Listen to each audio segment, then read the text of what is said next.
Les opinions exprimées dans ce programme sont de la responsabilité exclusive de ceux qui les émettent et ne représentent pas nécessairement les pensées de J'adore Montréal. Las opiniones expresadas en este programa son responsabilidad exclusiva de quienes las expresan y no representan necesariamente los pensamientos de J'adore Montréal. The opinions expressed in this program are the exclusive responsibility of those who emit them and do not necessarily represent the thoughts of J'adore Montréal.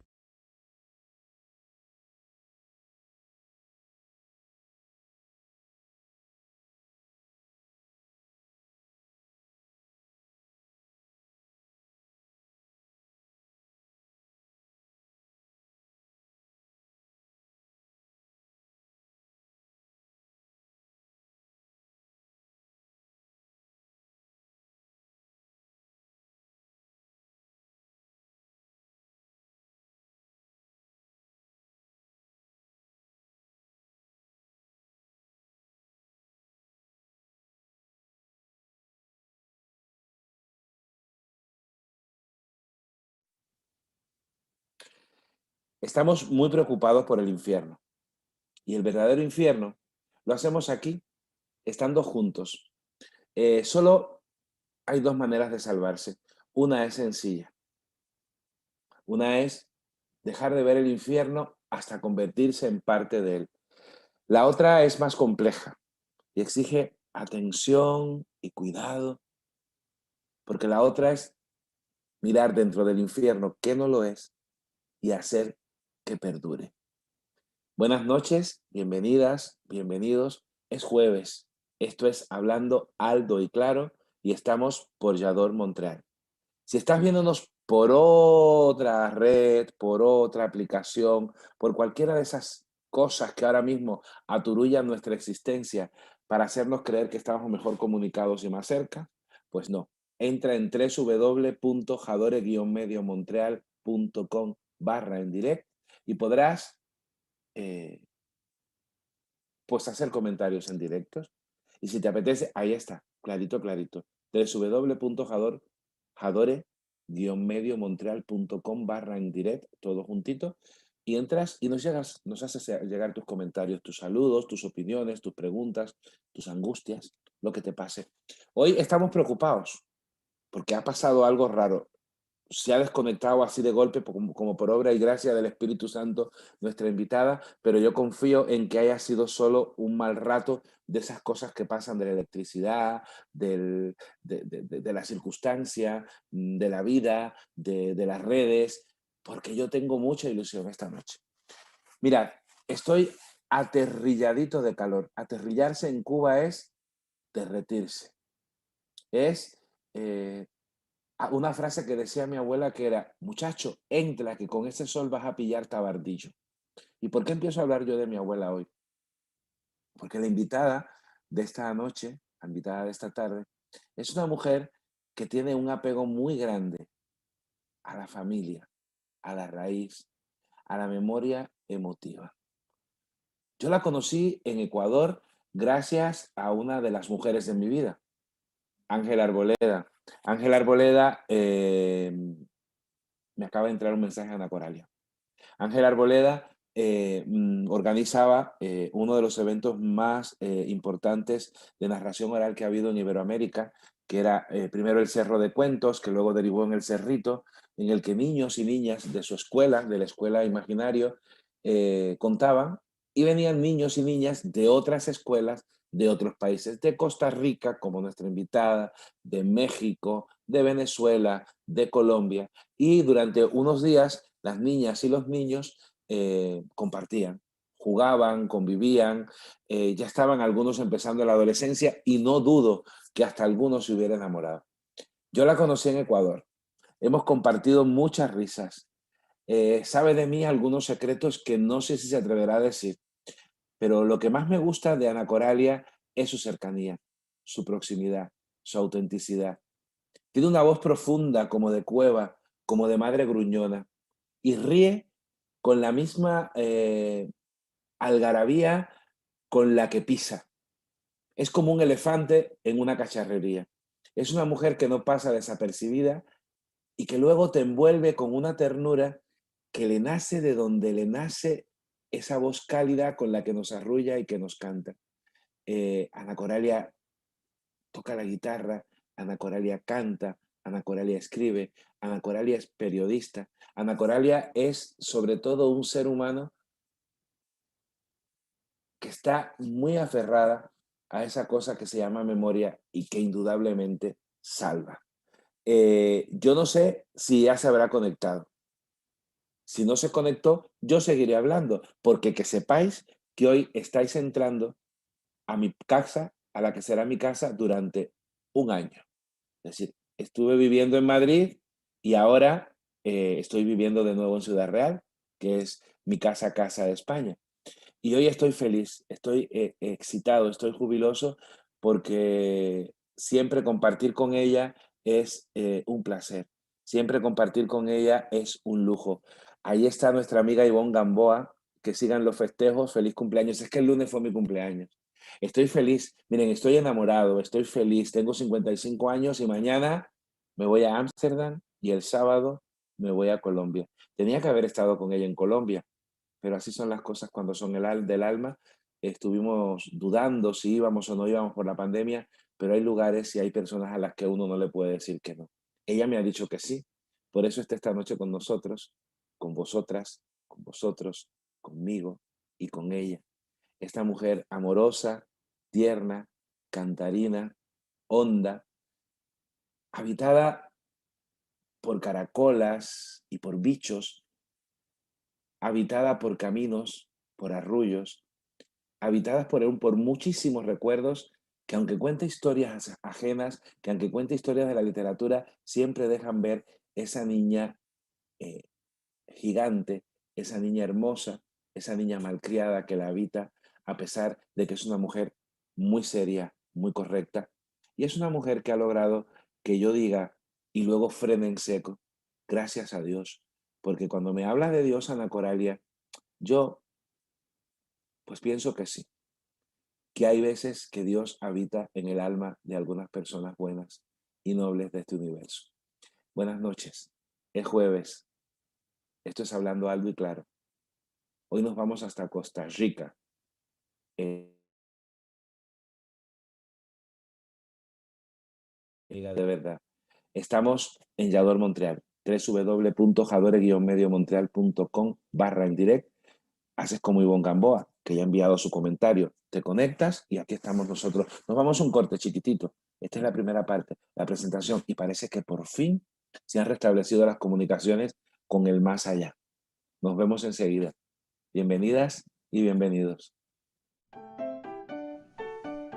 Hablando alto y claro, porque la vida es más vida si se nombra, porque la vida que se cuenta pone alas a los sueños, porque los sueños arropan esperanzas, porque en la infancia nacen las mejores palabras para nombrar el mundo y sus caminos, porque la vida se vive y se cuenta, hablando alto y claro, todos los jueves, Yador Montreal.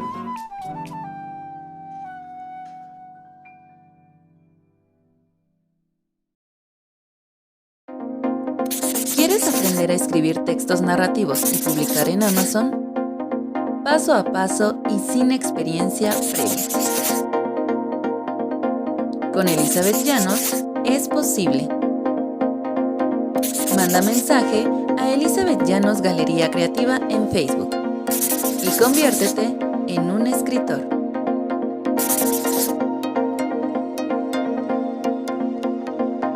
Curso online, cupo limitado, costos accesibles.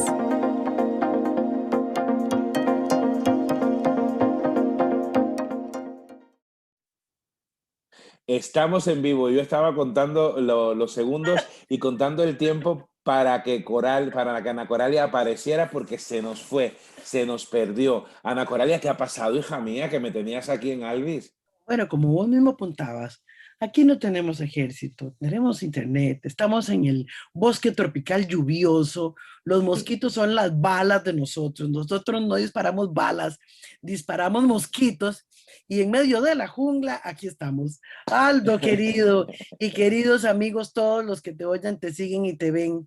¿Ves? Vos sos un hombre de fe. A Dios no se le ve, a vos sí te veo. Así que muchas gracias por invitarme a este espacio hermoso al que he seguido con los otros invitados también y que para mí es un verdadero privilegio estar conversando y viéndote en medio de tanta cosa. Mi amor, bueno, ya os dije que Ana Coralia tenía una voz grave pero dulce, una voz honda pero que arropa, una voz que no regaña, aunque tiene carácter, aunque tiene fuerza. Cuando yo vi a Ana Coralia la primera vez, y si algún, por ejemplo, Ivonne, que es cuentera, que nos está viendo, es decir, era como una mezcla muy equilibrada entre Toña Pineda y Angélica Ascar. Era como tenía algo de esas dos mujeres que tienen una presencia importante en mi vida, aunque Angélica hace ya mucho tiempo que no la veo, pero es una mujer que cuando entra en tu vida se te queda, ¿no? Ana Coralia, hay algunas cosas que yo recuerdo de nuestros encuentros, de nuestras veces y de tus historias, y quiero que vayamos a la infancia. Quiero que vayamos a aquella niña que mordía las guayabas y se comía los gusanos que estaban dentro de las guayabas. Quiero que vayamos a aquel viaje a la playa con tu madre. Quiero que vayamos a esa vida que no, por hacer eco del refrán, que demuestra que todo tiempo pasado fue mejor. Aquella vida que está cargada de poesía, aquella vida que está cargada de añoranzas, aquella vida tan nuestra que yo creo que si la contamos ahora a los chicos y a las chicas les va a dar mucha envidia. Yo no sé para dónde mover la cabeza, pero ahora creo que por fin la encontré. Porque siempre me pasa lo mismo con mi cabeza. Ana Coralia, cuéntame, ¿cuál es tu pueblo? ¿Cuál es tu calle? ¿Cuál es tu casa? ¿Cómo fue tu infancia? Pues, Aldo, nosotros éramos familia de clase media más tirando para abajo que para arriba. Y andábamos como gitanos en casas alquiladas, pero en el mismo vecindario. Entonces tuvimos la oportunidad de ver el barrio de diferentes puntos de vista. Pero la casa que me marcó, digamos, esta casa que estás evocando, estaba ubicada en San José Centro, en Avenida 18, calle 5 y 7. Por cierto, mi penúltimo espectáculo así justo, Avenida 18, entre calles 5 y 7, porque fue allí donde, digamos, ya no era una niña pequeña, como de preescolar, de kinder, ¿verdad? Y fue allí donde se fue papá de casa, y fue allí donde mamá se enfermó, y fue allí donde yo me di cuenta de que la vida podía tener sus momentos amargos y difíciles. No por eso iba a perder mi sentido del humor, más aún lo hice mi aliado y mi herramienta. Pero yo diría que fue ahí donde comenzó la historia de la narradora, de la cantautora y de la mujer que tenía algo que decir. Tu ciudad es San José. San José. San José, San nací en José, San José. que a mí con San José me pasa una cosa, y es un lugar tan entrañable que yo dije cuando te presentaba que San José y Costa Rica son como un pueblo grande, ¿no? Porque a diferencia del resto de las ciudades de América Latina, no es una ciudad monstruosa. Tiene sus momentos de atascos y trancones, pero es una ciudad de esas que la puedes agarrar como así y llevar. ¿Y qué hacía una niña de una ciudad pequeña, pero una ciudad entonces, porque estamos hablando de algunos añitos pocos, pero no por pocos dejan de ser del siglo pasado? ¿A qué se Siglo jugaba pasado. a qué se Mira, jugaba en las a calles ahí? finales del siglo pasado, yo nací en los 60s, en los 70s, que es donde estamos hablando, pues éramos chiquillos de la calle, en un buen sentido de la calle, jugábamos en la calle, todas las mamás nos cuidaban, no era raro encontrarte en las casas del vecindario, en huelguillas de amigos y amigas entrañables que he tenido la suerte de que seguimos siendo amigos, digamos, no fue que la vida se convirtió en un camino lleno de bifurcaciones y además una Costa Rica, ahora que hablaba de que Costa Rica es un pueblo grande, yo diría que es una muchacha que anda con sombrero fino pero pies descalzos, porque nosotros fuimos una generación intermedia entre gente que emigró del campo a la ciudad y teníamos muchísimo arraigo y costumbres y modos de vida arraizados en el campo, pero vivíamos en la capital. Entonces, fuimos un híbrido muy interesante, digo yo, ¿verdad? Donde, por ejemplo, fui a escuela pública y en la escuela pública era muy común tener compañeros de muchísimos recursos económicos y otros que no tenían nada. Sin embargo, todos vestíamos el mismo uniforme y vos sabés de qué te hablo, porque nuestros pueblos en ese sentido se parecen mucho. Entonces, no me crié en un país tan contrastado como tengo ahora, donde era más bien como una pendiente, como una cuesta, donde íbamos todos caminando a nuestro paso. Ahora más bien yo visualizaría que es unas gradas muy altas y para bajar o para subir. Para bajar nunca ha sido problema, porque puedes bajar de costado, Claro. pero para subir, y más que Fuerte. subir por subir, me gustaría que subiésemos todos juntos, no solamente unos cuantos. Ujú. Anaco, a mí has hablado de algo que a mí sigue siendo yo que soy de pueblo y no soy de ciudad, me ha abocado a los niños de la calle. Cuando hablamos de ese concepto que luego derivó en un concepto peyorativo y de clase y de exclusión, porque hablar de niños de la calle era hablar de niños problemas, niños que el propio sistema generó y que el propio sistema rechazó, como suele pasar en estas sociedades nuestras, que somos como una suerte de desechos que el sistema maneja y lleva y trae como les parece. ¿En qué momento tú sientes que se perdió la calle? ¿Cuándo perdimos Eh, la calle? ¿Cuándo la infancia perdió la calle? esa es una excelente pregunta. Mira, yo creo que conforme, bueno, al final, esas inconsistencias sociales generan mucha violencia y Ujú. generan también el hermano menor de la pobreza es la delincuencia y toda esta cosa, el impacto también de tanta droga. Costa Rica siempre ha sido un corredor biológico. Aquí los animales pasan de arriba para abajo y de abajo para arriba, pero no solamente biológico. Aquí pasa todo, Alto. Aquí pasa Claro. todo, de abajo para arriba y de arriba para abajo. Y algunas de esas cosas que pasaban se quedaron.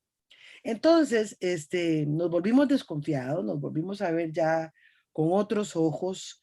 Yo no diría que la gente de mi generación, pero los que nacieron, por ejemplo, la generación de mi hija, de nuestra hija, y las siguientes, ya tenían como otras aspiraciones, otros valores, este contraste del que te hablo. Se perdió esa calle y vieras que yo la extraño, porque éramos niños libres. Éramos niños que no, te voy a contar un pequeño recuerdo. Me acuerdo que estábamos como a eso de las 5 de la tarde jugando todos a la bola, al mecate, las cosas que jugábamos, porque juguetes nunca recibíamos, excepto en un cumpleaños tal vez y uno que otro regalito en Navidad. Y venía un hombre con una chaqueta de su trabajo, porque vivíamos muy cerca de la estación del ferrocarril, él trabajaba ahí. Y fíjate que lo veíamos venir y todos gritábamos, amigo, amigo, y corríamos todos como una bandada y lo abrazábamos. Y él traía en los bolsillos un montón de dulces, por supuesto aquel abrazo no era fortuito, él traía un montón de dulces y nos los daba. Y era tan hermoso esperarlo, era tan hermoso que nos diera el dulce y devolvernos y verlo hacerse pequeñito conforme iba para su casa. Nunca supimos otro nombre que no fuese ese de amigo. Pero yo digo, ¿cuándo ahora? ¿Cuándo ahora ves a un grupo de niños a correr, a abrazar a un extraño? Vos que tenés tanta dulzura con los niños y que los niños te quieren tanto, sabes de lo que te digo, ¿verdad? Esa desconfianza, esa lejanía, ya se perdió. Yo quisiera pensar que no son procesos irreversibles, pero no sé qué tendría que pasar para volver a lo que tuvimos. Yo creo que has tocado una tecla importante y que en mi vida, y tú me conoces y hemos hablado mucho de eso, y es el tema de los hombres y la afectividad. El hombre varón, el hombre hombre, no el hombre. Es decir, lo que cuesta al hombre ser afectivo y no ser mirado como un hombre que quiere violentar o que quiere robar o que quiere, en fin. Ujú, Estamos hablando de un término que es la pederastia, ¿no? Que ujú. desafortunadamente se asocia muchas veces a la homosexualidad, que no sé por qué razón, porque creo que no hay elementos para nombrarlo, y también a la masculinidad. Es decir, las mujeres pueden no ser violentas, las mujeres pueden no ser, en fin, que no vamos a entrar en disquisiciones de género. Pero ¿crees que en esta amalgama los cuentos nos ayudarían a recuperar la calle? ¿Y qué calle estaríamos construyendo si los cuentos nos ayudaran a construirla? Pues mira, en respuesta corta, definitivamente sí, porque los cuentos, siempre lo he dicho, son un puerto de salida, pero no son un barco a la deriva, ¿verdad? Son más bien espacios de afianzamiento, de encontrarse uno y hacer que los demás también se encuentren. Ujú. En el caso de los niños y de los jóvenes que están tan solos, definitivamente los cuentos nos ayudan a tirar estas cuerdas de rescate. Yo creo que sí se puede lograr, no solo la calle, el corazón, la ternura, el derecho a la ternura de los hombres, el derecho al encuentro de hombres y mujeres como amigos, como compañeros, como cómplices, como equipo. Para mí no hay otra manera de verlo y cuando te decía en algún momento que yo no me quiero morir haciendo otra cosa que no sea contando cuentos, no es por un tema de subirme a una tarima a narrar historias, es porque estoy convencida de que es la manera mm, más inmediata de poder hacer este rescate. Eh, Somos pueblos tan pobres, pero vos una vez me lo aclaraste, que aquellos niños de aquel cuento de la playa no eran niños pobres, eran niños ricos, ¿verdad? Entonces, cuando digo pobres me refiero a los recursos y Ujú. la narración es un recurso que nos permite ir y venir a donde queramos, ser nosotros y un cuento puede ser luz en tantas oscuridades. Por eso pienso que sí se puede rescatar la calle y la libertad y el corazón desde la narración. No sé, ¿cuál era la segunda pregunta? Por contestarte la primera, se me fue la Y segunda. que a dónde conduciría esa calle que rescataríamos? Yo creo que las dos Claro, respuestas han ido en paralelo. sí, porque conducirían a una calle donde todos somos más dignos, donde todos somos personas sujetas de respeto por lo que hacemos, de respeto por lo que somos, de también cierta, que va pegado también a lo de la dignidad, cierta rebeldía para poner límites en lo que no es justo y en lo que no queremos que nos pase. Yo creo que esa sería la calle que imagino. Y, y- y yo creo que es una cosa muy curiosa porque tú no eres una mujer ñoña, tú no eres una mujer, sin embargo, eres una mujer cariñosa. Tú no eres una mujer débil, sin embargo, eres una mujer delicada. Eh, un recuerdo, Ana Coralia, que tú digas, si yo tuviera que decir este poema, esta canción, esta retahíla, esta rima, eh, me remendaría de todo lo que he perdido en la infancia. Así de pronto, un arrullo, una canción, un poema que te venga y tú digas, yo cierro ese poema y están los niños que no son pobres corriendo a la playa, y está la guayaba que mordí y tenía un gusano, y está mi madre, y está el tren, y está el primer viaje, y está el hombre de los caramelos. ¿Cuál sería? Una canción que hice para mamá, precisamente, que dice así, hoy amanecí queriéndote más por todo lo que has sido y serás para mí, por cultivar mi risa con el sudor de tu lucha, por saber blanquear mis alas con el calcio de tus uñas, por hacer de mis pequeños triunfos grandes glorias de tu propia historia, por ser el primer renglón, donde comienzan todas mis memorias, por curarme los raspones cuando me gana la vida y aplaudir a mi favor si es que gano la partida, por hacer de tu pan el pan nuestro. Hay una alianza de amor en el tiempo, donde tu ser y mi ser se confunden y entrelazadas las almas se alegran. Y por eso cuando el sol comenzó a aruñar el día y en la penumbra del cuarto entró la luz de puntillas, quise hacerme la dormida y tomarla por sorpresa, pero me encontró pensando en ti y en sentir que te quería. Anacó, si lo está oyendo Cata, tiene que hacerte abuela ya. Ojalá Dios te haga profeta y no jetón.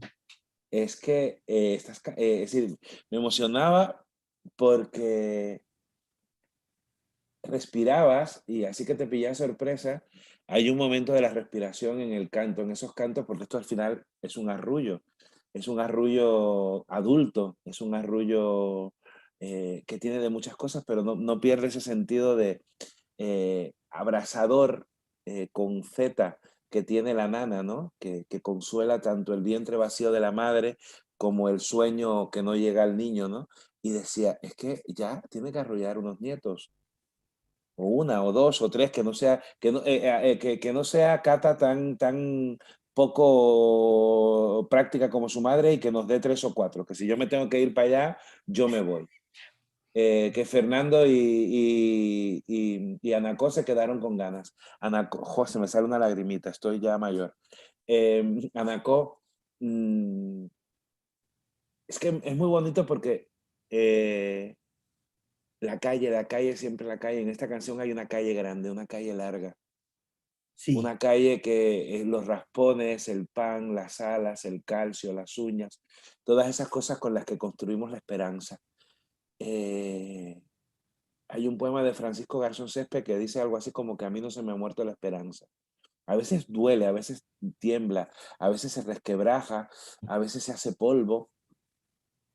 Si tuvieras tú, que vas a ser abuela pronto, terminará la pandemia y tú te irás a cuidar nietos y nietas, ¿qué herencia le dejarías a esos niños? No a los tuyos, sino a todos los niños que formas, que trabajas, con los que cuentan, con los que compartes, con los que creces, con los que aprendes, con los que te salvas, porque al final yo creo que quienes contamos para niños nos salvamos. ¿Qué le dejaría? Mira, Aldo, yo creo que les dejaría una puerta abierta, les dejaría un bolsillo lleno de pan, les dejaría las palabras como llaves, les dejaría, como decía aquel también, aquel poema hermosísimo, 5 ferocidades en la dentadura, tirar y dar el centro para tirar dientes abajo, porque a veces la furia y la rebeldía también son una herramienta.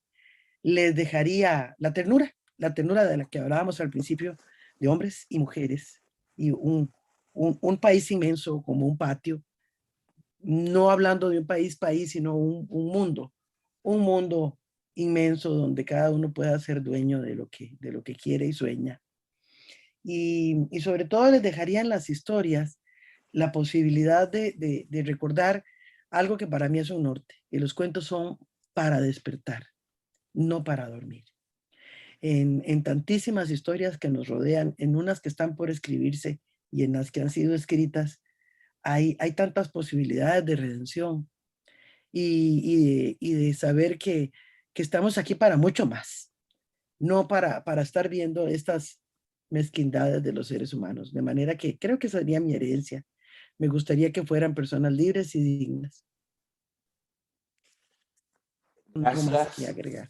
Gracias, porque bueno, a veces te congelas un poquito y yo estoy jugando el juego, aunque quienes nos están viendo, a veces el hecho de que se congele la imagen, pero es muy curioso porque siempre la imagen, y como si fuera guionizado, se congela en momentos en los que la palabra va más lenta. Se quedó congelada con la palabra ternura, se quedó con la palabra dignidad, se ha quedado congelada con algunas palabras claves y que a mí que soy tan de escuchar, aunque parezca lo contrario, me resulta muy significativo. Anacó, pues cuenta conmigo para llenarle de palabras los caminos, para abrir las puertas, para derribar muros. Cuenta conmigo para hacer niños rebeldes y cuestionadores y que pregunten y pregunten y pregunten. Yo te iba a preguntar, pero la dejo colgada. ¿Los animales, esa devoción por los animales apareció en la infancia? Pero Sí, te la dejo colgada. Tú piensas, porque nos vamos a un corte, porque aquí hay sí, que sí. cortar. Esto es Yador Montreal, esto es Hablando al Claro, ella es Ana Coralia Fernández, tica, costarricense de San José. ¿Cómo son el gentilicio de los de San José? ¿Josefinos? Josefina. Uy, qué fina eres. Eres fina hasta para el gentilicio. Bueno, Josefina, ella es Josefina, pero realmente es Ana Coralia. Yo soy Aldo Méndez, estoy en mi nueva casa, la que va a ser mi casa por un año. Estoy despidiéndome de España por un mes porque me voy a Colombia. Los próximos programas van a ser desde el Caribe. Javier está en los controles haciendo que esto sea posible. Y vosotros que estáis del otro lado, animaos. www.jadore-mediomontreal.com/en direct. Preguntadle a esta mujer que, como veis, habla, habla y no calla. Pero no tiene que callar porque todo lo que dice funda y alivia. Bienvenidas, bienvenidos, buenas tardes, buenas noches y volvemos en un ratito así. Hasta ahora. Hola, soy Emma Aguilar y quiero invitarlos al programa En Cuentos con Fernanda Garza. Se transmitirá este domingo 15 de agosto a las 9 de la noche Ciudad de México, 10 de la noche Montreal, por la plataforma Yadore Montreal. Recuerda, ahí es el lugar donde nos encuentamos. Hasta la vista.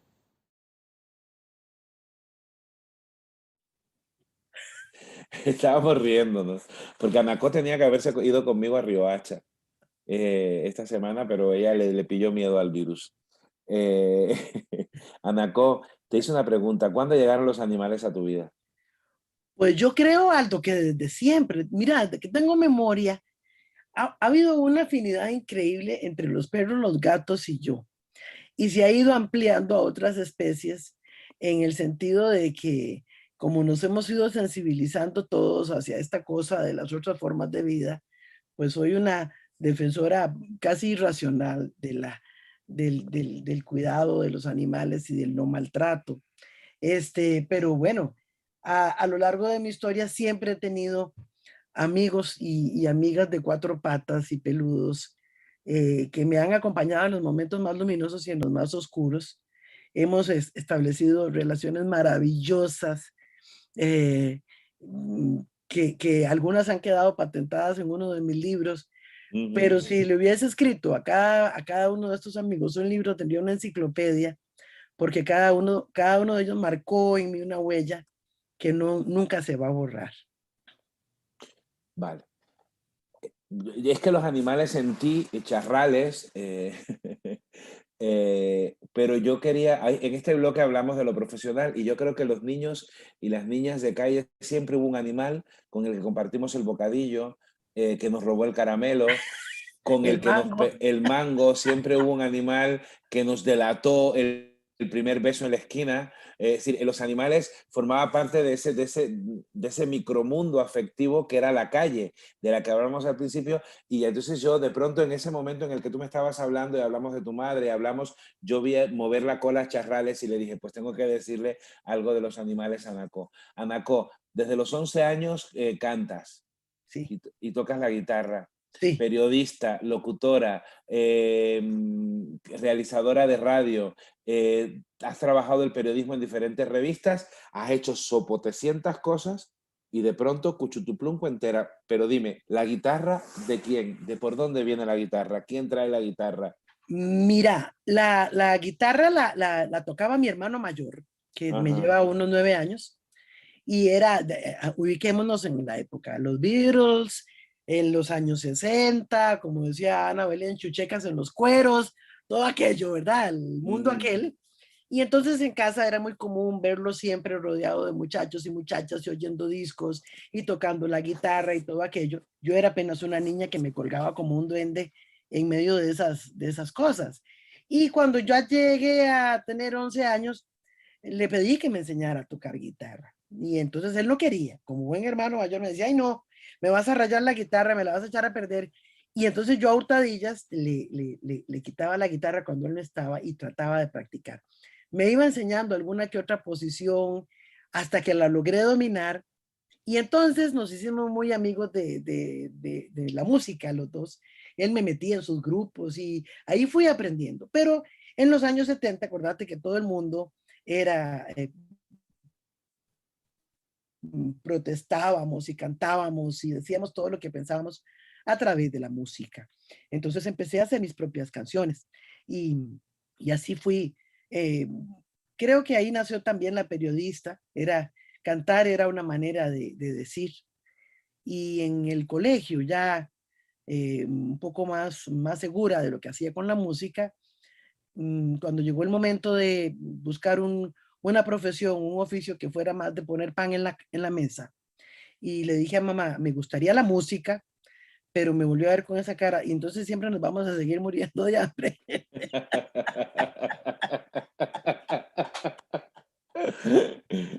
Entonces me fui por el periodismo más con la idea de formalizar una inquietud que traía, pero ha sido maravilloso, Aldo, porque fíjate, creo que te lo ponía en unos renglones por allí, en la narración se funden todas estas otras habilidades. Y creo que ejerzo el oficio de periodista y de todas las otras anacoralias que también soy en la narración. Ahí es donde se funden todas, aunque quede como un ornitorrinco. Pero bueno, lo bueno que tiene el ornitorrinco es que es tan raro que no lo metes en ningún saco. Y yo creo que justamente uno de los grandes problemas de este tiempo, Ana Coralia, es la segmentación. Todo hay que segmentarlo, pero para que seamos más fácil de manipular en este juego de legos o de puzzles o de rompecabezas en el que se ha convertido el mundo. Es decir, vamos como parcelando, parcelando. Me has dicho una cosa que a mí me ha llegado así casi como un ramalazo dulce de nostalgia, así como ese olorcito de jazmines que te llega de la puerta del vecino cuando me decía, en los años 70 cantábamos para protestar. Qué manera más bonita de protestar. Sí, sí. Y te lo digo porque, por ejemplo, en mi país está pasando lo que está pasando y la gente utiliza la grosería y la ordinariez para protestar. Y yo creo que cuando la libertad se reclama con, desde lo ordinario, desde lo prosaico, como decía Pedro Mario, como hablaba, pues carece de sentido. Se vuelve un pozo ciego, un pozo que te traga y que te asfixia.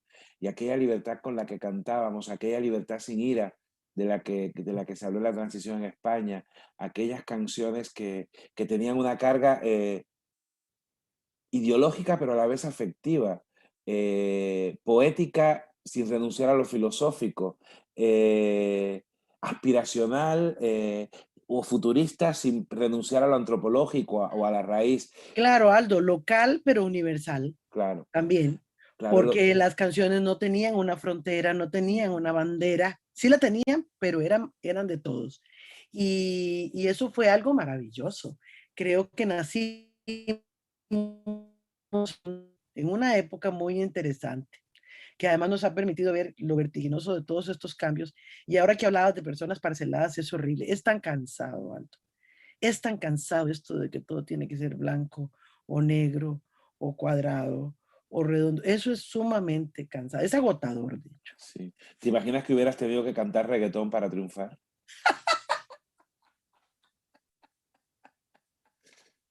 ¿Te imaginas, Ana Coralia? Porque me lo imagino y me da risa.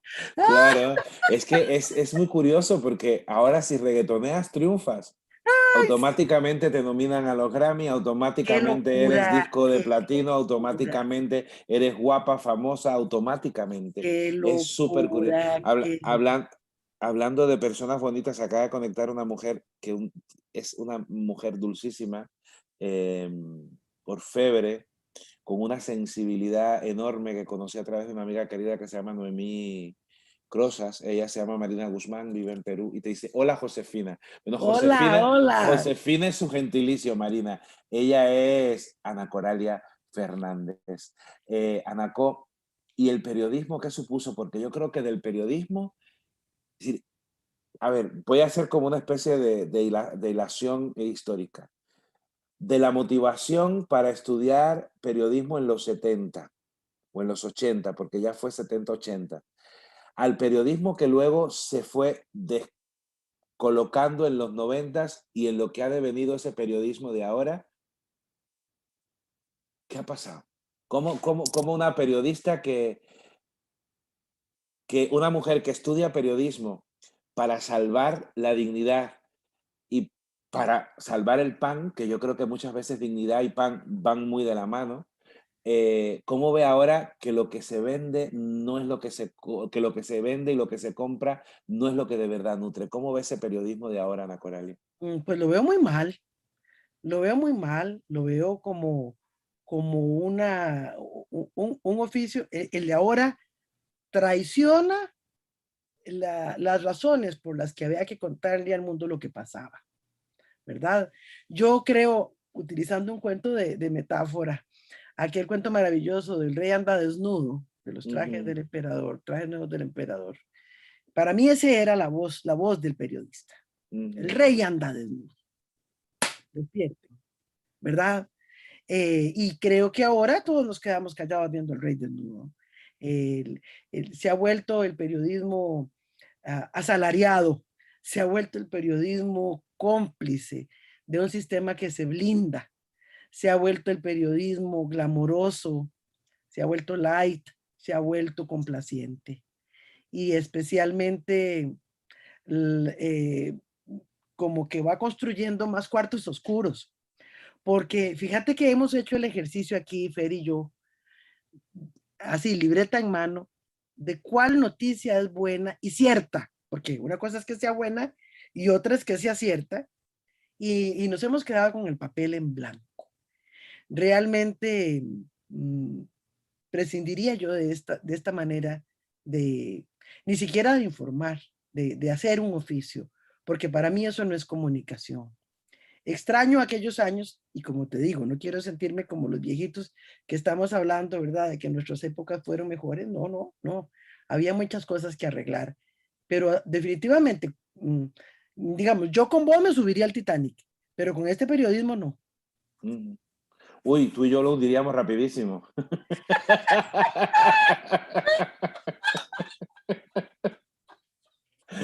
Sí, Que no hay cama para tanta gente, como dice Anacó. Tienes otra de mis pasiones que yo creo que es lo que sueño, la radio. Yo creo que la radio es el medio de comunicación por excelencia. sí, sí lo es. ¿Qué te enamoró de la radio? ¿Quién te llevó a la radio? ¿Quién? Me llevó a la radio Aldo, una gran maestra que ya falleció, actriz también. Se llamaba Aide Delef, una mujer que en Costa Rica no fue muy reconocida por sus iguales, pero era Ujú, una mujer con una gran visión, una primerísima actriz, y nos hicimos amigas cuando ella tenía 40 y yo tenía 15. ujú, La fui a ver al teatro y entonces ella era la directora de algo que se llamaba aquí el Departamento de Radio del Ministerio de Cultura. Yo iba y pasaba ya las tardes metida, me fui metiendo como una mascota, me fui metiendo como un ratón. Cuando ese proyecto se consolidó en lo que se convirtió luego en la Radio Nacional, me llevaron un día a hacerme una entrevista por lo de las canciones y me estaba ujú. escuchando el director de programación y me ofreció trabajo. Y entonces ahí comienza otra faceta fascinante. Efectivamente, tenés toda la razón cuando decís que es el medio por encima de cualquier otro. Esa posibilidad de la escucha, de llegar a la gente por lo que no se ve. y especialmente a los sectores más lejanos, porque recuerdo que nosotros teníamos toda la tarde programación para la gente del área rural y era maravilloso el intercambio, eran tiempos de cartas y de telegramas, ¿verdad? No había la posibilidad de esta interacción de ahora. Fíjate que los papeles de la radio, los guiones, eran de colores con muchos papeles carbones, porque había que sacar muchas copias. Claro. Y fíjate que entonces un día les digo yo a los chiquillos, vieran lo que les tengo, porque sobraba el papel carbón y se botaba en Red Más, pero se botaba y entonces les digo yo, de aquí a todo el que me escriba le voy a mandar papel carbón. Es un papel hermoso que uno pone entre dos hojitas y puedes dibujar y al otro lado sale lo que vos dibujas. No sé cómo lo describí, que empezaron a llegar cartas hasta de Marte. Y para mí era maravilloso mandar aquellos cerros de papel carbón a los lugares más lejanos de este país, que no son muy lejanos porque Costa Rica es muy pequeña. Y después los niños me mandaban los dibujos que habían hecho con el papel carbón. Entre miles de anécdotas para decirte que realmente la radio tiene esa magia. Es una magia podernos imaginar quién está al otro lado sin poderlo conocer, pero a la vez conocerlo, sin poderlo tener en casa, pero tenerlo sentado a tu lado tomándote un cafecito o un vinito. Es algo maravilloso. Yo creo que la radio me robó el corazón y no me lo ha devuelto. ¿Y hacemos radio o qué? ¿O ¿Ah? no hay tiempo para la radio ahora o Claro, todavía? claro que sí. Lo que pasa es que ahora habría que hacerlo en este formato tan moderno y nuevo de podcast, de radio a ojos cerrados o utilizando la imagen, pero también nos hemos vuelto como señores feudales. Por lo menos en Costa Rica, si vos haces un programa de radio, tenés que pedir cientos de miles de permisos para poder difundir cierta música, los derechos reservados, los derechos del pájaro loco, los derechos de... O sea, es una cosa pavorosa, ¿verdad? Entonces, realmente te tendrías que convertir en productor y a la vez autor de los contenidos, porque hay muchas cosas que no se pueden difundir. Ahí ahora me he quedado con varias imágenes, pero esta última reflexión es curiosa, es decir, los derechos de autor, pero desde la capitalización del derecho, ¿Eh? no desde el derecho Ah, humano al derecho a la información. Es súper curioso cómo la polisemia y los intereses se van como que enrevesando y haciendo que la vida sea una suerte de gran eufemismo que nos va asfixiando. Ana como títulos de Coraria, propiedad. Dime. sí, qué bonito eso del papel carbón. Ah, sí. Ah, sí. Es que yo era fan del papel carbón. Yo hice radio también en los años 90 en Cuba, que también no había ordenadores y escribía, y sí, el olor del papel carbón. Y mi abuela, que tenía el pelo blanco, había un papel carbón de color azul, se ponía cuando iba a salir, se pasaba, tenía sus papelitos azules de papel carbón para blanquearse Ay, las canas. Entonces, ay, qué belleza. creo que si pudiéramos calcar esa imagen hermosa que tenemos del mundo, eh, sería maravilloso. Sería maravilloso y ahí entraría los cuentos. ¿Cuándo llegan los cuentos? Porque los cuentos sí no llevan papel de calcar. Los No. cuentos es como una suerte de transparencia que a veces atraviesas, que a veces no atraviesas, que a veces tejes, que a veces destejes. ¿Cuándo llegan los cuentos? Pues los cuentos llegan desde la cuna. Fíjate que mamá y papá, que a pesar de que después ellos se fueron separando mucho, pero la hora de dormir era uno o era el otro, el que por lo menos a mí, me cantaba papá. Papá tenía una voz muy bonita y papá era hijo de cubano. Mi abuelo, yo te he Mm, contado que mi eso es lo abuelo bueno fue... que tienes. Ah, por supuesto, por supuesto. Mira, entonces papá cantaba muy hermoso y contaba, él era un lector fanático, un hombre autodidacta. Entonces, él los cuentos que me contaba eran de los libros que leía, pero estilo Robinson Crusoe, Mowgli, aquellos que el Conde de Montecristo. Él me contaba esas historias, ¿verdad? Y yo me dormía imaginando aquellas cosas y mamá me contaba pues sus cuentos también. Ella escribía también algo, entonces, y era una extraordinaria conversadora. Entonces no te puedo decir las veces que llegaban sus amigas y yo estaba por ahí, siempre estaba por ahí. Los niños en ese momento no éramos protagonistas de nada, ni estábamos en un pedestal, ¿verdad? Como suelen ponerse ahora, también como objetos y no como sujetos. Y entonces yo oía las historias. Y un buen día empecé a contarlas, no como lo hacemos ahora, digamos, profesionalmente, pero sí eran muy nuestras. Contar en casa era algo de todos los días, como un pan nuestro. Fue hace 20 años, comenzando el nuevo siglo, en que por una también, volvemos al tema del pan en la mesa, me quedé sin trabajo en el periódico, empecé a trabajar en una editorial donde había que contar historias y para variar, no había presupuesto para contratar un narrador. Y ellos tenían un showroom donde estaba todo su fondo editorial y me voy encontrando con unos textos maravillosos, con el Choco que tantas veces me has oído contar, Ajá. con el estofado de lobo, con esos cuentos que todavía me acompañan tanto para los niños. Y yo dije, hey, los contaba en la radio, lo escuchaba a mamá y empecé a narrarlos por instrumentos. Empecé a volar, digamos, a pura intuición. Ya después, cuando ya uno empieza a sentir que el oficio te atrapó, es cuando empezás a tomar algunos talleres, a perfilar un poco más, a hacerlo hermoso y hacerlo menos casual. Y ahí, eso fue hace 20 años. Y no quisiera morirme haciendo otra cosa, pero ahí es donde me encuentro ya con estos cuentos que uno busca o se topa o ellos lo buscan a uno y te dicen, pss, pss, cuénteme a mí. Ujú. Sí, porque, mira, a propósito de Cuéntame a mí, hay una mujer que tú tienes que conocer porque te va a fascinar, que se llama Juliana Notari y es una titiritera maravillosa, que prontito nos vamos a encontrar aquí en España, es brasileña. Marina dice que se queda con el juego del papel de carbón. Marina tiene un proyecto muy bonito con la tinta de un árbol que se llama guará. Si no me acuerdo, porque eso fue hace muchos años, es un proyecto muy bonito. Eh, Todo eso, a ver, hay un batiburrillo y en ese batiburrillo existencial hay un denominador común que es la palabra dicha desde la emoción. Si la palabra que está atada a papá, a mamá, papá migrante, hermanos mayores, que eso siempre supone desarrollar una habilidad para llegar a su altura.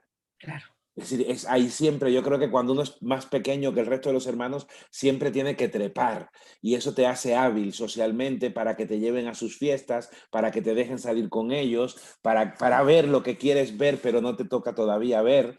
Entonces, ahí hay un juego. Y claro, lógicamente todo eso, periodista, locutora de radio, yo creo que la radio también, en la época en la que tú estabas, no era una radio que se improvisara, sino era una radio que se escribía y teníamos conciencia de la gramática, de la semántica, es decir, había un montón de cosas que ahora en la radio se ha perdido. A veces tú oyes a los locutores decir cada burrada que tú dices, Dios mío, como se levantara Giligaya, que el otro día supe que han encontrado a uno más viejo que Nebrija en un libro de gramática anterior, leí hace una semana por periódico, si como se levantara cualquiera de estos que ha hecho tanto por dignificar o hacer que trascienda la lengua. Lo de escritora, ¿cuándo llega? ¿Cuándo llega? ¿Cuál fue el primer libro? Mira, el primer libro, había escrito yo unos cuentitos para un proyecto de valores.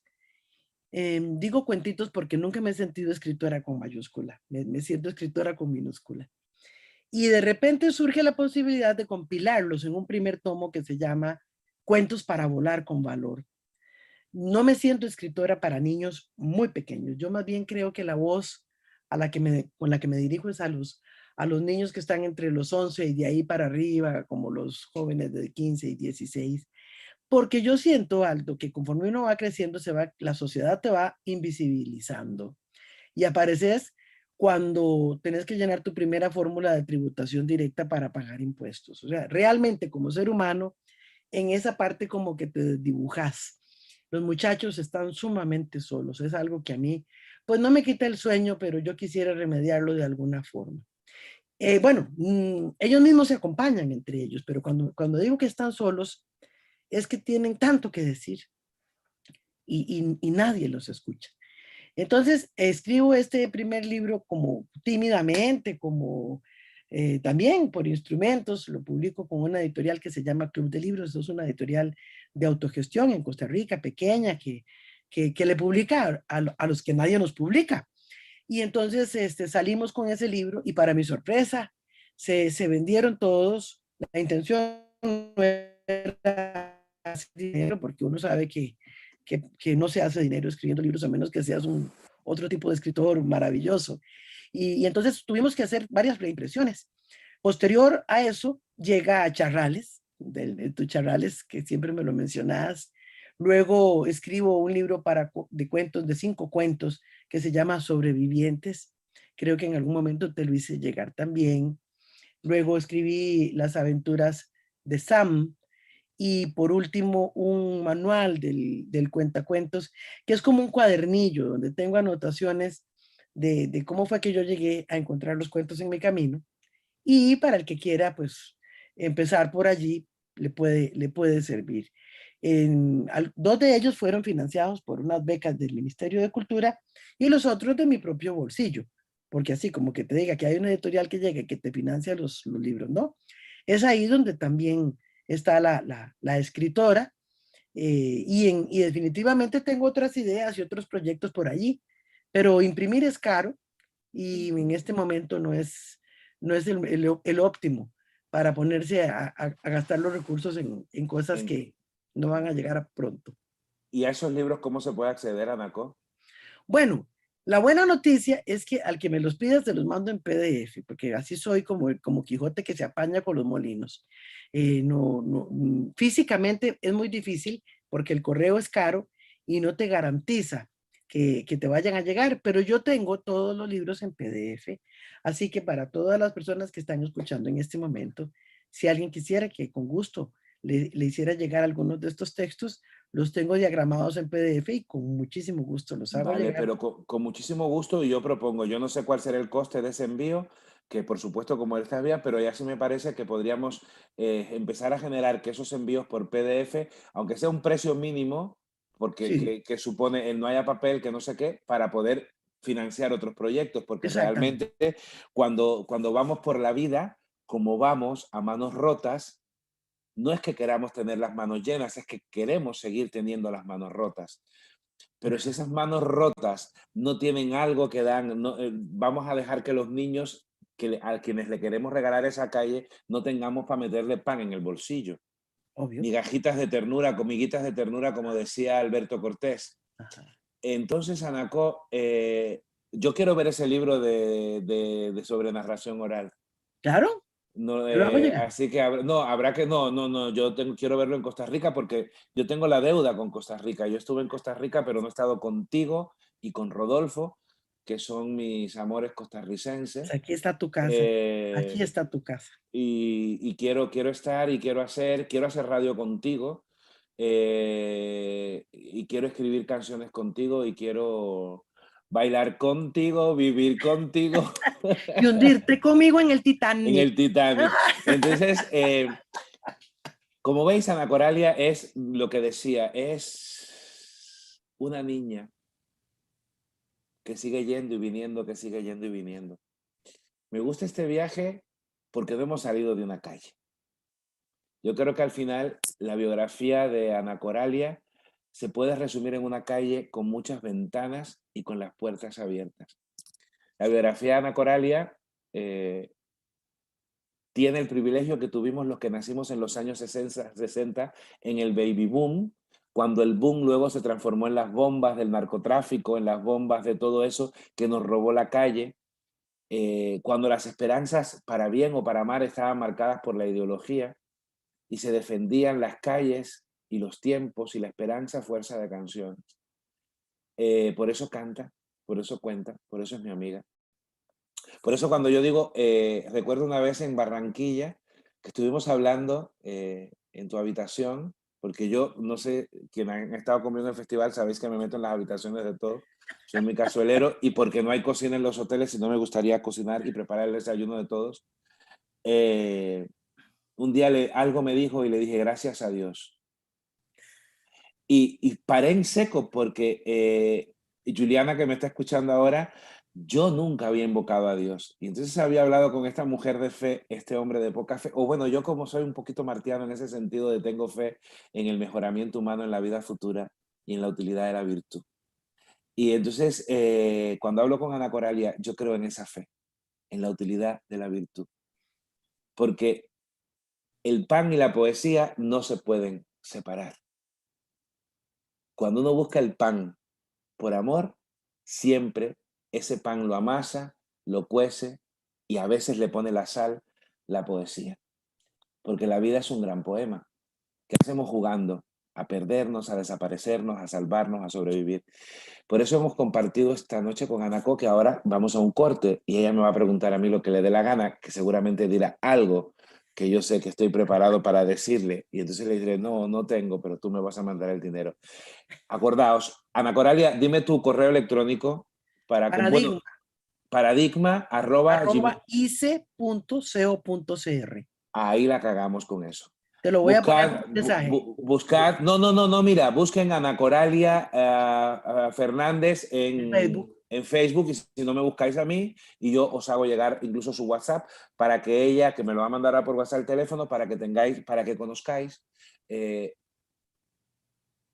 muy bonito porque para que conozcáis desde el silencio de sus libros la voz de una mujer que habla de la esperanza. Acaba de entrar, llegar un mensaje de Marina Guzmán, también que a mí no me ha llegado, pero aquí no lo veo. Y entonces, que dice que me encantan las tardes de niños y Ana Coralia, Josefina. Entonces, buscar a Ana Coralia. Yo creo que deberíamos buscarnos todos los que tenemos algo que compartir.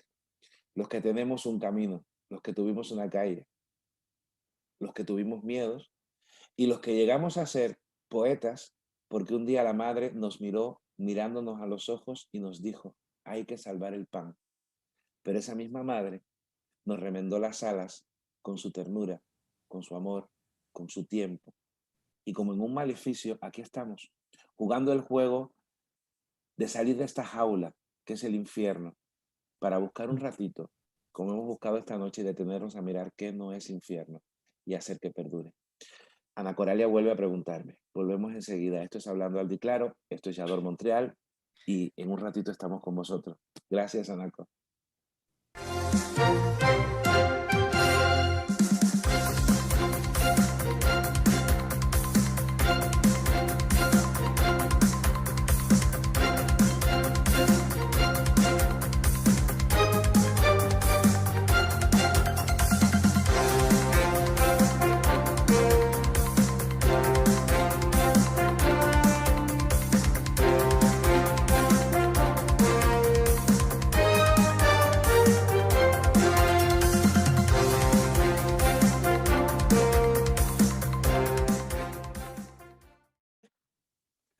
Estamos en vivo. Me encanta cuando Javier dice estamos en vivo porque es como la única persona cuerda de todo este delirio que montamos. Gracias, Javier, por ponerme los pies en la tierra. Anacó, siempre se me va el tiempo. Cuando me llamó a Elizabeth la primera vez, un beso a Elizabeth Llanos, le dije, no, 1 hora es suficiente. Pero yo creo que es bien tener 1 hora y poder escaparte un poquito. Nos queda mucho que decir y sobre todo nos queda mucho que fundar. Nos queda mucho que andar y tenemos mucho que hacer por encontrarnos, por reencontrarnos, por juntarnos. Yo creo que, volviendo a José Martí, los niños deberían juntarse 1 vez por semana para hacer algo útil, como dice en el epílogo de la Edad de Oro del primer número. Y lo útil ahora mismo es eso, es jugar el juego de hacer que los cuentos construyan las calles por las que caminen las niñas y los niños, porque lo del hombre nuevo ya es harina de otro costal. Anacó, ahora te toca preguntarme mi vida. Te toca preguntarme. Ja, ja, ja, ja. No, no, Aldo.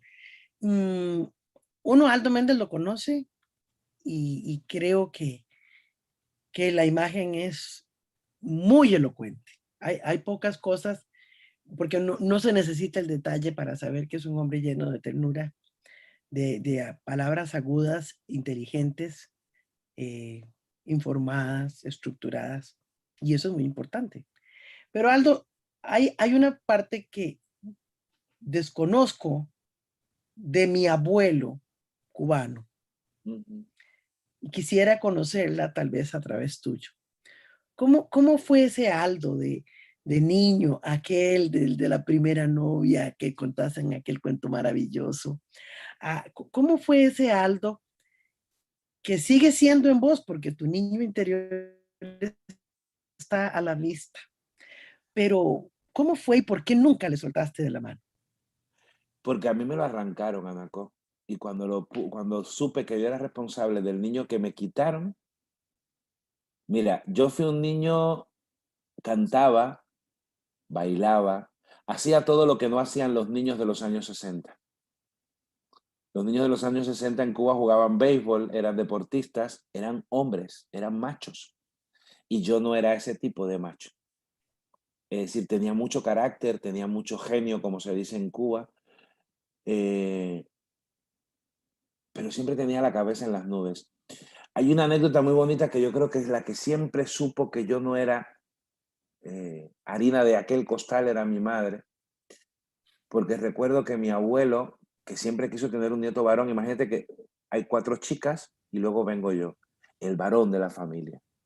Y mi abuelo triste porque el hijo el que iba a perpetuar el famoso apellido, tuvo hijas. Mi madre, que era hija, tuvo el primer chico. Y recuerdo que mi madre contó en algún momento, ha contado alguna vez, que mi abuelo me fue a regalar un caballo. Y mi madre le dijo, no, porque este va a estudiar. Es decir, que en ese gesto mi madre ya me dibujó las alas, que quizás hubiera podido, si estaba en las alas, hubiera podido hacer del caballo de mi abuelo un Pegaso, y quizás por eso la presencia de mi abuelo es permanente en eso.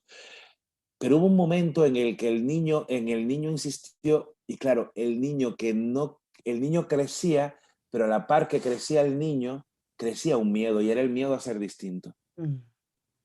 Era el miedo a mi sexualidad, era el miedo a...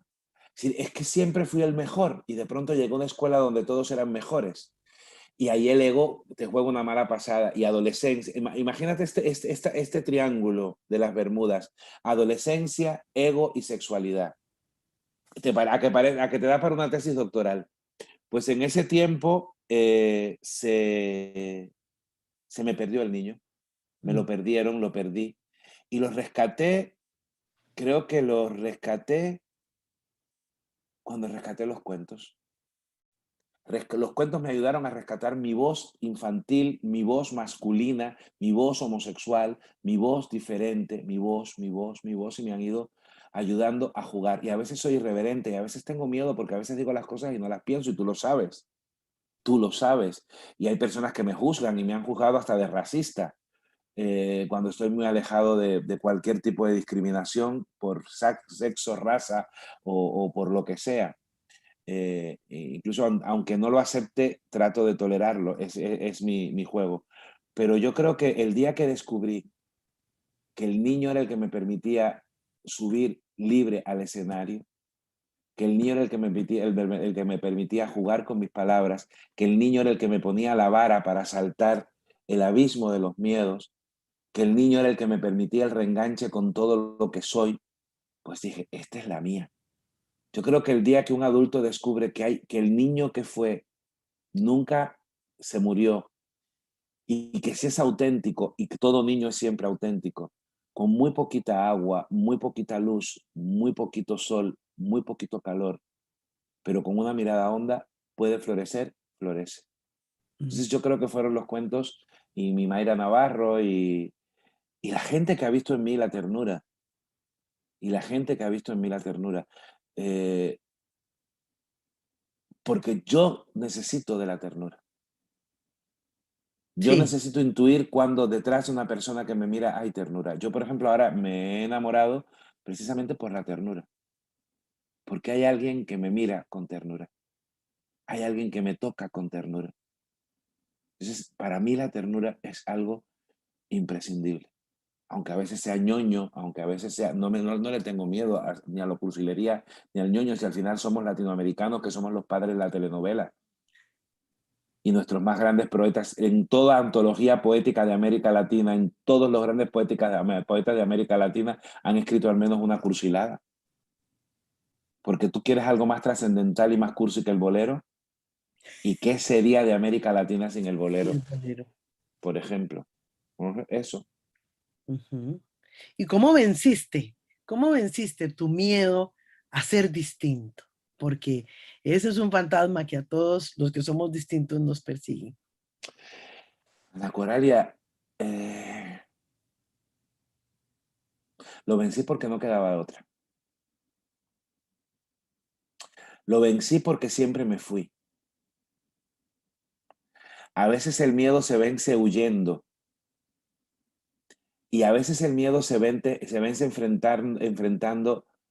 Ese miedo esencial se aprende a vencer enfrentando otros miedos circunstanciales. Es decir, me fui a los 12 años a una escuela y becado, desnudarme con otros chicos, bañarnos 60 chicos a la vez en las mismas duchas, pasarnos el jabón, ver madurar los cuerpos de mis compañeros y mi propio cuerpo. Ahí hay un miedo que había que superar. Luego, cuando me fui a La Habana a estudiar, yo de pueblo, verme en aquellas luces que entonces tenía La Habana, era un miedo. Es decir, yo no quería, no me daba vergüenza ser el guajirito, pero el chico de pueblo tenía que colocarse en aquel lugar. Luego, cuando me fui a Moscú, entonces fue siempre como yendo. Y fue una suerte de fuga, pero una fuga que al final terminó encontrándome. Ujú. Y fue tan así, Ana Coralia, que mi primer cuento es un cuento de Onelo Jorge Cardoso que se llama La serpiente y su cola, y que habla de eso. Habla del reencuentro de un niño y su abuelo con el afecto. Yo creo que el día en que empecé a perder fue que empecé a ganar. Cuando empecé a alejarme, y ahora no me da vergüenza. Pero hubo un tiempo en el que tuve vergüenza. Cuando yo empecé a contar, no soy este Aldo de ahora, porque tenía mucha vergüenza de que se me reconociera la voz homosexual y que esa voz homosexual tuviera. Pero ahora siento que hay cada niño que te mira reconociéndose en ti, y necesito por eso, por el compromiso, sin bandera, sin ideología, solo por la convicción romántica y poética de que enseña más una actitud consecuente que un grito rabioso. Oh, sí. Ujú. Nos hemos tomado de la mano muchas veces. Ujú. En funciones de cuentos nos hemos apretado la mano ante algo que escuchamos y nos crispa los pelos, bueno, los que tenemos pelos. Hemos caminado de la mano en la playa hacia las funciones, nos hemos contado cosas. En ese camino, Aldo, hay 1000 personas que te queremos y te admiramos profundamente. Una vez te conté que te vi en un video, porque siempre ando buscando cosas. Y yo no soñaba ni con conocerte. Y dije, qué increíble, si yo pudiera conocer a este ser. Y el cielo estaba escuchando, vos que sos un descreído, pero el cielo estaba escuchando. Y te conocí en ese lugar mágico, raro y exuberante que es Riohacha. Nos conocimos en Ecuador, En pero después, Ecuador. pero compartimos muchísimo más bueno, hasta me salvaste la vida una vez, ¿te acordás? Que me Sí. dio una cosa terrible y Aldo Méndez me cuidó con agüita de arroz, después de pegarme una regañada. Y en ese caminar, Aldo, ¿cuánto te hemos acompañado los amigos o somos prescindibles? Porque yo te siento muy vital cuando estás acompañado, siempre me decís, estoy en la casa de un amigo, pasé la Navidad donde unos amigos. La palabra amigo siempre te rodea. ¿Qué tan fundamental es esa palabra en tu vida? Decía Teresita Fernández que el único amor verdadero es la amistad. Yo, justo antes de entrar al aire, te lo decía, yo tengo mucha suerte, Ana Coralia. Yo creo que conozco a las mejores personas del mundo. Sí, no sé si, a veces pienso que no me lo merezco porque soy deslenguado, porque soy irreverente, porque soy burlón, porque soy... caótico, porque soy procrastinador, porque la gente a veces cree que trabajo más de lo que trabajo. Es verdad que siempre tengo la cabeza, yo me declaro improductivo, pero yo creo que mi vida, y se lo decía a la semana pasada al mono cuentero, yo puedo vivir la vida que vivo porque tengo 1 millón de amigos. Yo tengo ahora mismo 7 juegos de llaves de casas de aquí de España. Pero además tengo en México una bolsa con llaves de un montón de ciudades del mundo. Entonces es como ese sucedido de Mario Benedetti, que la llave del amigo te salvaba la vida, ¿no? A mí la llave del amigo, la casa del amigo, la arepa del amigo, el abrazo del amigo, la verdad del amigo me sostiene. De hecho, yo creí que en este periplo, cuando me fui huyendo del desamor, que no me iba a volver a enamorar porque tenía tanto amor en los amigos que era imposible encontrar una pareja que pudiera ser mi amigo. Y yo realmente lo que quiero es un amigo, porque sabes que después de un tiempo del ser amante es como más tibio, más sosegado, más leche templada, más cafecito en la mañana, más apapacho en el sofá. Entonces, pero bueno, que estamos en eso. Yo creo que los amigos son los buenos amigos, la sal de la vida, lo que no esperan nada de ti. Mm. Yo un día estuve muy triste, muy triste, muy triste porque no tenía trabajo en el confinamiento. Me dijo una de las personas más adorables que yo tengo en mi vida, que es Bea. Bea y Edu son para mí mis papás adoptivos, aunque yo pueda ser el abuelo de sus hijos. Bea me dijo, papi, ¿por qué estás triste? Si las personas ricas que tienen casas no tienen las llaves de casas que tú tienes y todas son gratis.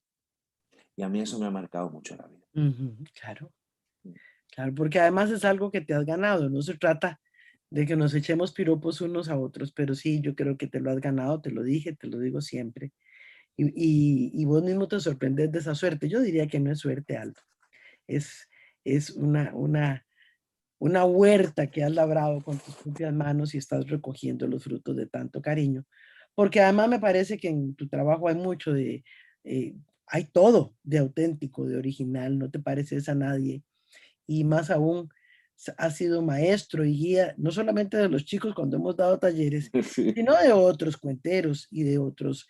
Definitivamente los festivales no son los mismos cuando no estás. Lo digo de todo corazón, de verdad que sí. Em, pues ya mis preguntas se van acabando.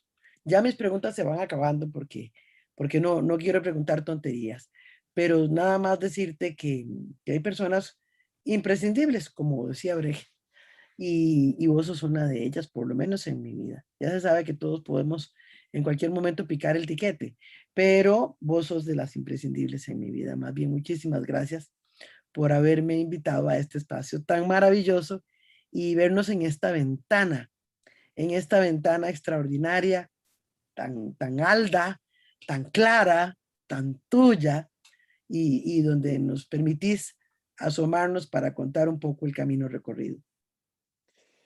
Gracias a ti, gracias, insisto, a Angelita Arboleda, que nos puso en el camino. Gracias a Nico Lugo, que nos reencontró. Gracias a todas, a todos los que hacen posible que vayamos tejiendo afectos, que vayamos con esas migajitas de ternura, con esas migajitas de pan en los bolsillos, buscando el tiempo de volver a ser niños de la calle. Estoy emocionado porque mañana me voy a Riohacha, tenía que estar contigo y era una de esas ilusiones, aunque tuviera que volver a cuidarte de tus despropósitos de vidas, porque cuando dejas a Fernando en casa te vuelves loca. La semana que viene hablaré con otra mujer, otra de las mujeres de mi vida, que se llama Adela Arriagada. Es una cuentera y maestra chilena, productora, una mujer infatigable, a la que conocí gracias a Marita Fonsalsen y con la que me encontré en una esquina de Santiago de Chile, cruzando el río Mapocho, llegando a Bellavista, y la conocí un miércoles, si mal no recuerdo, y el sábado estaba cocinando en su casa y desde Qué entonces belleza. cocino en su casa de Santiago. Ana Coralia, que los caminos nos encuentren. Escríbanme si quieren sus libros o sus textos, que yo se los hago llegar. Y siempre con la convicción de que le hagáis por PayPal alguna donación o que le paguéis, porque hay que defender a la gente que funda. Porque el mundo necesita pilares y nosotros vamos a seguir sentándonos al borde del camino, aunque la silla sea tentadora, pero nos vamos a sentar con los niños a curarnos los raspones como los curaba la madre de Ana Coralia, a surcirnos las alas convencidos de que este infierno lo podemos salvar estando juntos, deteniendo a mirar dentro del infierno, que no lo es, y Sí. haciendo que trascienda, que perdure y nos siga motivando. Buenas noches, buenas tardes, Ana Coralia, te quiero siempre. Un beso a Cata, un beso a Fernando y un beso hasta Costa Rica. Gracias. Gracias, Aldo. Gracias, Javier. Gracias a todos. Los amo. Nos vemos la semana que viene, ojalá en directo, si no en diferido. Javier, gracias por soportarme. Yador Montreal, gracias por mis delirios, pero tengo un mes entre los amores, los viajes, las mudanzas, hablando alto y claro todos los jueves por Yador Montreal. Hay una programación, bájese la aplicación, lo puede hacer, baja la aplicación de Yador Montreal, síganos en Instagram, en Spotify, en YouTube, en Facebook, en todas las redes sociales, porque somos un montón de gente que estamos haciendo que las pequeñas cosas lleguen a los corazones que están necesitados de un tecito, de un suspiro, de una palabra, de un cuento que salve, que alivie y que reencuentre. Gracias siempre, Ana Coralia. Nos vemos pronto. Un beso. Hasta otra.